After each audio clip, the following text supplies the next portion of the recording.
നല്ല സ്വയംഭ സാധന. എവിടാ ഫ്രെഡി? ഞങ്ങൾ നോക്കിയായിരുന്നു, കണ്ടില്ല അല്ലേ? ഒഴി ഒഴി. അമ്മായി നമ്മൾ ഒഴിക്കണു, നമ്മൾ കഴിക്കണു. വിരുന്നുകാരൻ മാത്രം തുറന്നില്ലല്ലോ. എനിക്കത് ശീലമില്ല.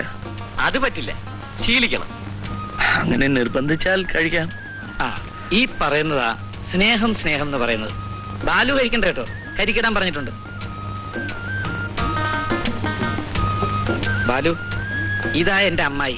എന്റെ എന്നല്ല, ഈ കടപ്പുറത്തിന്റെ മുഴുവൻ അമ്മായി. ഞാൻ അങ്ങോട്ട് വെക്കടി പെണ്ണേ. ഇത് എന്റെ പെങ്ങള് ത്രേസിക്കുട്ടി. ഇനി നമ്മൾ കൂടുന്ന വലിയ പാർട്ടിയാണെന്ന് പറയാമോ? ചാർലിയുടെ കല്യാണത്തിന്. ഓലത്തി എന്റെ അല്ലടാ, എന്റെ പെങ്ങടെ കല്യാണത്തിന്.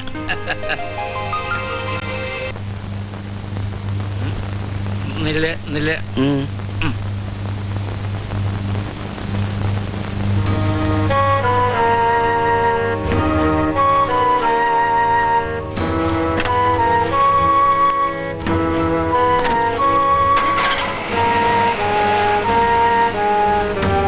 ചാക്കോച്ചനല്ലേ അത്? അയാൾക്ക് ഇവിടെ എന്താ കാര്യം? അത് കൊള്ളാം. ചാക്കോച്ചന്റെ വെപ്പാട്ടിയായി തള്ള മാർഗരറ്റ്. അവരുടെ ജാൽ സന്തതിയ ഫ്രെഡി. തന്ത ഉണ്ടായിട്ട് നാട്ടുകാരുടെ മുമ്പിൽ തന്തയ്ക്ക് വിറക്കാത്തവൻ. ഇനി അവനെ അന്വേഷിച്ചിട്ട് കാര്യമില്ല. ചാക്കോച്ചന്റെ തല ഉമ്മറത്ത് കണ്ട അവൻ മുങ്ങിക്കളെ. എന്നാലും പറയാം. ചേട്ടത്തി, മകിച്ചേടത്തി, ഫ്രെഡി വരുമ്പം പറഞ്ഞേരെ ചാർലി തിരിച്ചു വന്നു. അവനിപ്പോ എവിടെ കാണും? മച്ചുവക്കടവിൽ വല്ലതും കാണും. മച്ചുവക്കടവ്.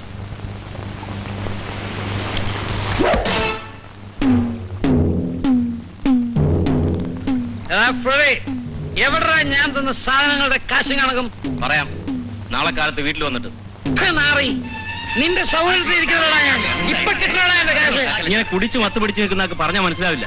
മര്യാദക്ക് എന്റെ കാശ്, അല്ലാതെ എന്നോട് നിന്റെ തന്തയില്ലാത്തരം കാണിച്ചാണല്ലോ. ചേട്ടൻ അനാവശ്യം പറയരുത്. പറഞ്ഞ എന്ത് ചെയ്യണ പട്ടി?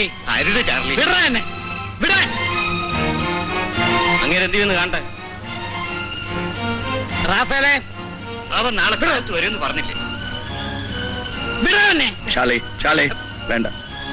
ഇവരെല്ലാം പറഞ്ഞില്ലേ അയാൾ വരും. ഇവന്മാരെല്ലാം ഒരു തരമാ. ബാലു പറഞ്ഞതുകൊണ്ട് മാത്രം ഞാൻ പോകുന്നു.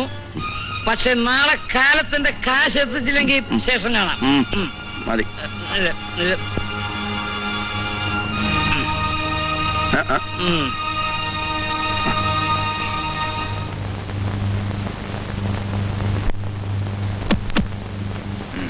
Hello James. Excuse me. Hello. ജെയിംസിന്റെ കളി മുടങ്ങിയോ? ഞങ്ങൾ വന്നതുകൊണ്ട്. It's all right. വരൂ.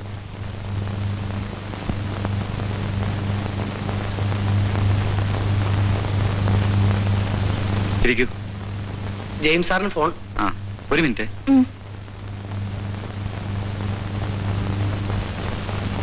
Yes, James Chacko here. May I know who? അപ്പനാടാ. ആ ചന്ദ്രൻപിള്ളയും രാധക്കുഞ്ഞും കൂടെ ഇപ്പൊ അങ്ങോട്ട് വരും. വന്നു, ഇവിടെ ഉണ്ട്. ചന്ദ്രൻപിള്ളയ്ക്ക് അമേരിക്കയിലേക്ക് ചെമ്മീൻ കയറ്റി അയക്കാൻ ഒരു വലിയ ഓർഡർ കിട്ടിയിട്ടുണ്ട്. രാധക്കുഞ്ഞ് ഏർപ്പാടായി കൊടുത്തതാ. അപ്പൊ അതിന് കുറച്ച് പണം കടം ചോദിക്കാനാ വന്നിരിക്കുന്നത്. ഈ സാഹചര്യത്തിലേക്ക് വേറെ എങ്ങൊന്നും കടം കിട്ടാൻ മാർഗമില്ല. കൊടുത്തേര്. പലിശ കയറ്റി പറഞ്ഞോ കേട്ടോ, മനസ്സിലായില്ലേ? പൂവ്.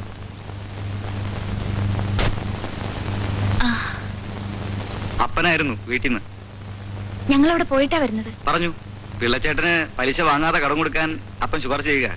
ഞാനാണെങ്കിൽ 40% വരെ ഡെപ്പോസിറ്റ് അവർക്ക് കൊടുക്കണം. രാധയ്ക്കറിയാലോ. പലിശ എന്തായാലും ഞാൻ തരാം. കാര്യം നടക്കണം. എത്ര വേണ്ടി വരും? 50 ലക്ഷം രൂപയെങ്കിലും വേണ്ടി വരും. കൊല്ലത്തും കോഴിക്കോട്ടും റൊക്കം കാശ് കൊടുക്കാതെ ചരക്ക് കിട്ടില്ല. കൊച്ചിയിലെ ബോട്ടുകാരെയും വള്ളക്കാരെയും മുൻകൂർ വലുതും കൊടുത്ത് നിർത്താം. ഇത്രയും വലിയൊരു തുക. ഇതെല്ലാം റോളിങ്ങിന്റെ ഒരു കളിയാ. എവിടെയെങ്കിലും ഒരു കണ്ണി പൊട്ടിപ്പോയാൽ. ഇല്ലെന്നേ, 3 മാസത്തിനുള്ളിൽ പലിശയടക്കം അങ്കിൾ കാശ് തിരിച്ചു തരും. പ്ലീസ്. ഇല്ലെങ്കിൽ ഞാൻ കഷ്ടപ്പെട്ട് ഓർഡർ പിടിച്ചത് വെറുതെയാവും. രാധ, ആദ്യമായിട്ടൊരു കാര്യം പറയല്ലേ. പിന്നെ അപ്പന്റെ റെക്കമെൻഡേഷൻ കൊടുക്കാം. Thank you. Charlie, Charlie, Charlie ഇല്ലേ? ദപ്പ അങ്ങോട്ട് ഇറങ്ങിയുള്ളൂ.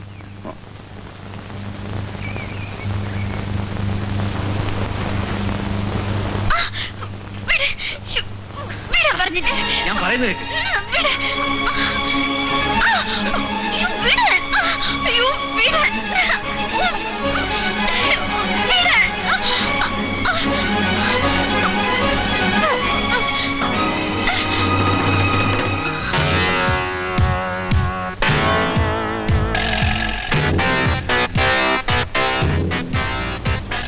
നീ എന്താടാ അവിടെ കാണിച്ചത്? നീ ആരാ ചോദിക്കാൻ?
എന്താ ഉണ്ടായത്?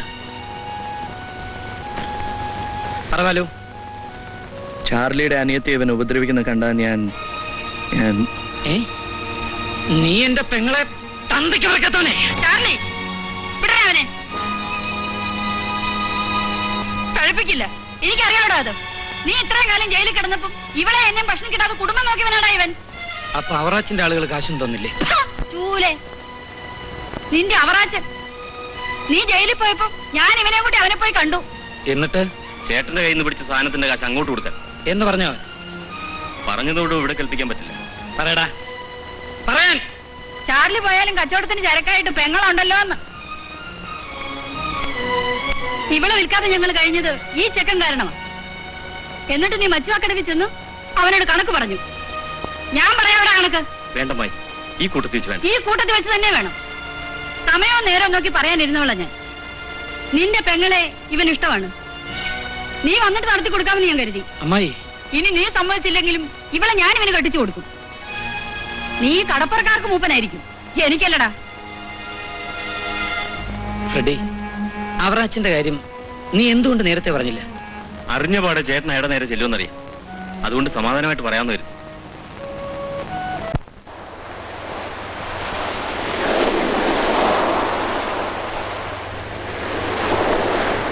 ബാലു, നിക്ക്.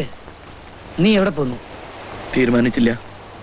നിങ്ങൾ തമ്മിൽ കല്യാണം ഉറപ്പിക്കല്ലേ? അവിടെ നിന്നിട്ട് കാര്യമില്ല. അല്ല അല്ല ബാലു, കല്യാണമല്ല. ആദ്യം അവറാച്ചനെ എനിക്കൊന്ന് കാണണം. അവന്റെ സാധനങ്ങൾ പിടിച്ചപ്പോ എക്സൈസുകാരനെ കൊല്ലാക്കൊല ചെയ്തിട്ടും ഉടമസ്ഥന്റെ പേര് ഞാൻ പറഞ്ഞില്ല. അയാളെ രക്ഷിക്കാൻ ജയിലിൽ പോയവനെ ഞാൻ. നന്ദി കെട്ട ആ നാറി എന്റെ കുടുംബത്തോട് ചെയ്തതിന് എനിക്ക് പകരം ചോദിക്കണം ബാലു. ചാർലി, വരട്ടെ. അല്പം ആലോചിച്ചിട്ട് മതി. എന്താലോചിക്കാൻ? ഈ കൊച്ചി കടപ്പുറത്ത് വളർന്നവനെ ഈ മണ്ണിന്റെയും കാറ്റിന്റെ ഉശിര് ബാലുവിന് അറിയില്ല. പകരം ചോദിക്കേണ്ടെന്നല്ല.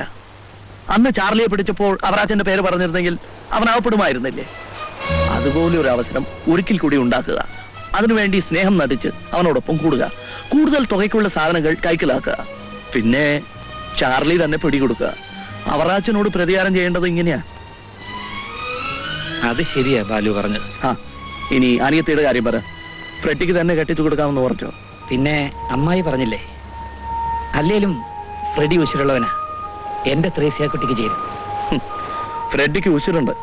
അവനില്ലാത്തത് തന്തയാണ്. ആര് പറഞ്ഞവന് തന്തയില്ലെന്ന്? ചാക്കോച്ചന്റെ മകനാ ഫ്രെഡി. നാട്ടുകാരുടെ മുന്നിൽ ചാക്കോച്ചൻ സമ്മതിക്കുമോ? അപ്പന്റെ സ്ഥാനത്ത് നിന്ന് അയാൾ ഈ കല്യാണത്തിൽ കൂടുമോ? ഇല്ലെങ്കിൽ ഈ കല്യാണം നടക്കില്ല. മമ്മി എന്താ ഒന്നും മിണ്ടാത്തത്? അല്ലെങ്കിൽ അങ്ങനെ എന്റെ അപ്പനില്ലെന്ന് മമ്മി പറ. മോനെ, നീ എന്നെ വിഷമിപ്പിക്കരുത്. ഞങ്ങളുടെ വിഷമം കൂടെ ചേട്ടത്തി മനസ്സിലാക്കണം.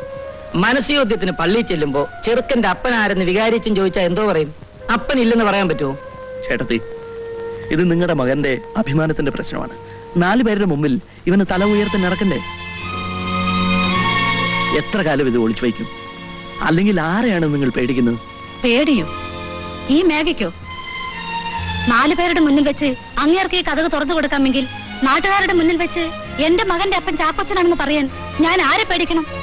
ഞാൻ പറയാം, ആരുടെ മുന്നിൽ വെച്ചും അങ്ങേരെ കൊണ്ട് സമ്മതിപ്പിക്കാം. എന്നാൽ അങ്ങേരുടെ മകളുടെ കല്യാണ നിശ്ചയമാണ് നാളെ. നമുക്ക് അവിടെ വെച്ച് തീരുമാനിക്കാം.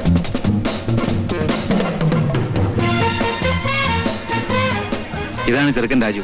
ഇദ്ദേഹം ബാരിസ്റ്റർ മേനോൻ, ഞങ്ങളുടെ ലീഗ് അഡ്വൈസറാണ്. Hello sir. ഹലോ. നിന്റെ വെഡിങ് റിംഗിലെ ഡയമണ്ടിനേക്കാൾ തിളക്കമുണ്ട്. ഇത് അണിയിച്ച ചെറുക്കന്റെ മുഖത്ത്. ഞങ്ങൾ പോവും.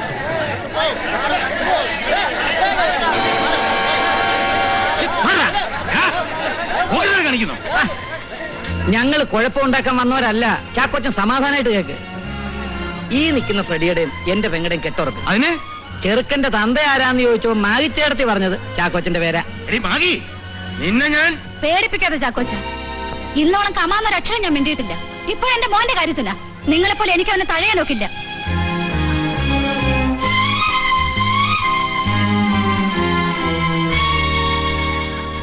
ജെയിംസിനൊരു സ്റ്റെപ്പ് ബ്രദർ കൂടിയായല്ലോ. അതെ. ആ നിലയ്ക്ക് ഫ്രെഡിയുടെ പെങ്ങളുടെ കല്യാണ നിശ്ചയത്തിന് നിങ്ങൾ വിളിച്ചില്ലേലും വരണ്ട മര്യാദ ഞങ്ങൾക്കുണ്ട്. ബന്ധുക്കളാകുമ്പോ അങ്ങോട്ടും ഇങ്ങോട്ടും ഒക്കെ ഒന്ന് പരിചയപ്പെട്ടിരിക്കണമല്ലോ. ആ, ഇവിടെ പുതുമണവാളൻ.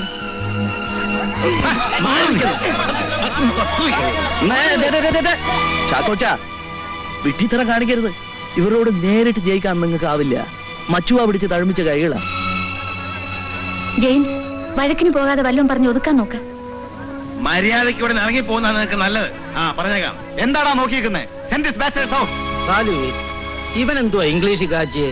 തന്തയില്ലാത്ത നമ്മളെയൊക്കെ പിടിച്ച് പുറത്താക്കാം. ബാസ്റ്റേർഡ്സ് എന്ന് വെച്ചാൽ തന്തയില്ലാത്തവർ.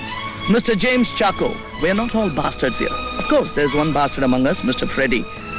അവനെ ബാസ്റ്റേർഡ് അല്ലാതാക്കാനാണ് ഞങ്ങൾ ഇങ്ങോട്ട് വന്നത്, അല്ലേ? യെസ്.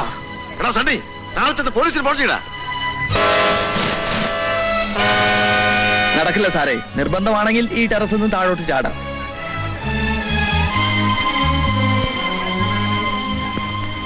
എന്നാലും നിങ്ങളുടെ മനസ്സിന് സ്തുതി. അവൻ ഇങ്ങനെ ഒരു ജാരസന്ധതി ഉണ്ടെന്ന് അറിഞ്ഞിരുന്നാൽ മറ്റു വല്ലവരും ആണെങ്കിൽ ഇറങ്ങിപ്പോയിരിക്കും. എന്തു പറയുന്നു ചാക്കോച്ച? ഒരു നല്ല കാര്യം നടക്കില്ലേ, അത് മുടക്കരുത്. നമുക്ക് ഒരുമിച്ചങ്ങ് ആഘോഷിക്കാം. എന്താ? ആ, കയറി വരുന്നടാ. വാ, നമ്മുടെ വീട് പോലെ കരുതിക്കോ. വാ. ആ, വാ. ആ,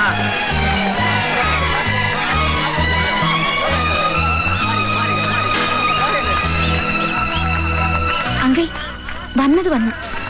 ഇനി ഇവന്മാരോടൊത്ത് ചടങ്ങ് കഴിക്കാൻ ബുദ്ധി, അല്ലാതെ വഴക്കിട്ടാൽ നമ്മൾ ഇനിയും നാറും. അതിനു പകരം നമ്മൾ ഇവന്മാരോട് സ്നേഹമായി പെരുമാറിയാൽ ഈ ഫംഗ്ഷൻ എങ്കിലും ഭംഗിയായി നടക്കും. പറഞ്ഞു കൊടുക്കങ്കിൾ. വ്യാധ പറഞ്ഞാൽ ശരി.